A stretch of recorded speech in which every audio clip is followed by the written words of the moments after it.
All right, so today we're diving into something that I find super interesting. It's this whole idea of birthright citizenship. Yeah. We're going to be looking at, h how different countries around the world handle this, Hmm. because clearly it's something that people are talking about a lot, especially here in the U.S. Absolutely. Yeah. And I'm really glad to have you here to help us sort of navigate all this. Yeah. Happy to be here. So one of the sources I was looking at actually had this line that said, Trump wants to end birthright citizenship. Oh, wow. And it kind of got me thinking, like, where does the U.S. even stand on this compared to the rest of the world? Right. Is our system like the norm, or is it like something totally unique? That's a really great question to kind of start us off with. I think to understand all the debate surrounding this, we need to just take a step back and clarify what birthright citizenship even means. Okay. So it's sometimes called jus soli, Jusol. which is a fancy Latin term for right of the soil. Basically meaning that if you're born within a country's borders, Mm-hmm. you automatically become a citizen of that country. So like location, location, location is more important than like your parents' citizenship or something. Exactly, yeah. Okay. So the United States is one of the countries that's historically granted unconditional birthright citizenship, and this is thanks to the 14th Amendment. Yeah. But as that source pointed out, there has been some debate Yeah, exactly. surrounding changing this. And that's what made me curious about how other countries handle it. So is the U.S. a total outlier here? Not necessarily. There's actually a pretty wide range of approaches that countries take when it comes to birthright citizenship. Okay. So some countries are like the U.S. and have that unconditional birthright citizenship. Hmm. Canada, Brazil, those are a couple good examples. But then there are other countries that have a conditional approach where certain requirements have to be met in order to qualify for citizenship at birth.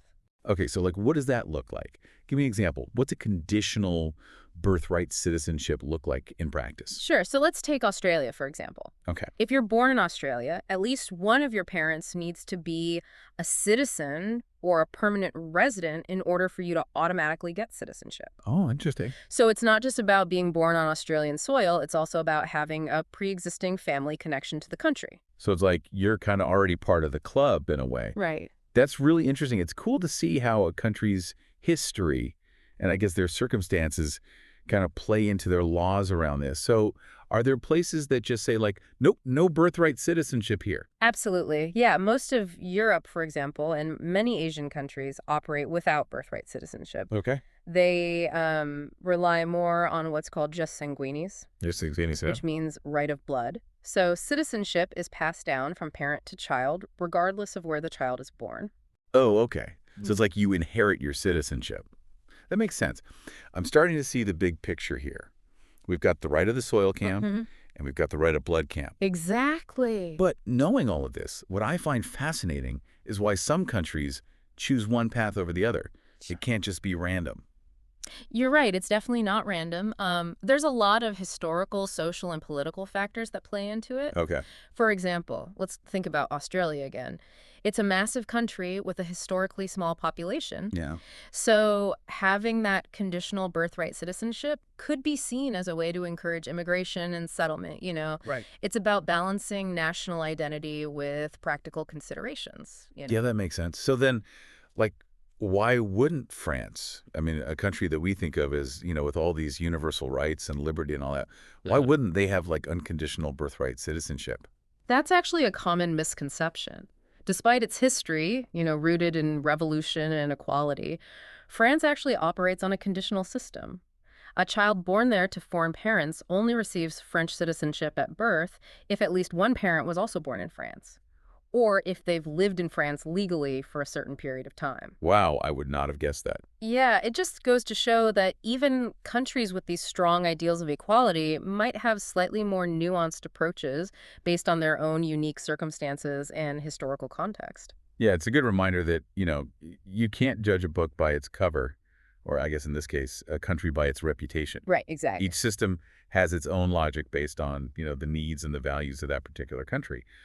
But I do wonder, what are the ripple effects of these different systems? Like, do they impact things like migration patterns, for example? It's a very complex question, but it stands to reason that if a country makes it easier to gain citizenship, it might see an increase in people choosing to settle there. Hmm. But on the other hand, stricter requirements could discourage migration, or it could lead to more complex legal situations for families. It all ties back into a country's demographics and even its sense of national identity. So it's not just about paperwork, Yeah. It's really about, like, who gets to belong Yeah. and how a nation kind of sees itself.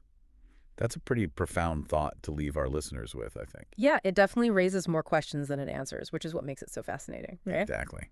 Well, thanks for joining us for this deep dive. I hope you've uh, come away with maybe a new understanding of how birthright citizenship works around the world. Mm-hmm. And I guess just a little bit more about what shapes a nation's identity. Thanks for listening, everybody.